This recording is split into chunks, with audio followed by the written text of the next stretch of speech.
Doctor. So doctor, నాకు actually చాలా doubts ఉన్నాయి ఐవీఎఫ్ గురించి, ఇవన్నిటి గురించి. సో అందుకే మిమ్మల్ని అడుగుదాం అనుకున్నాను.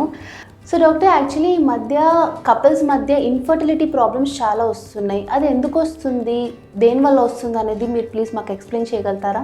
సో ఎందుకంటే first of all women are career oriented and marriage కూడా చాలా లేట్గా చేసుకుంటున్నారు. అండ్ ఒబేసిటీ అవ్వచ్చు, లైఫ్ స్టైల్ అవ్వచ్చు, dietary habits, pollution, smoking, alcohol, ఇలాంటివన్నీ ఫర్టిలిటీ తగ్గడానికి ఛాన్స్ ఉంటుంది.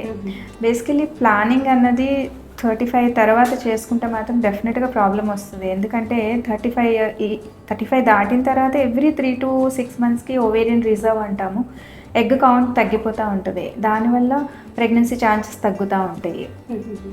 సో ఈ లైఫ్ స్టైల్, వెయిట్ ఒకటి, ఒబేసిటీ ప్రాబ్లం ఒకటి, జంక్ ఫుడ్ ఒకటి, హ్యాబిట్స్, మెయిన్ ఏజ్ అంటే ఇప్పుడు కెరీర్ వల్ల ప్లానింగ్ స్ట్రెస్ అవ్వచ్చు, కెరీర్ వల్ల లేట్గా ప్లాన్ చేయడం అవ్వచ్చు, ఇవన్నిటి మీద ఈ ప్రెగ్నెన్సీ రాకపోవడం అన్నది, ఈ సమస్య అనేది ఎక్కువ అవుతుంది.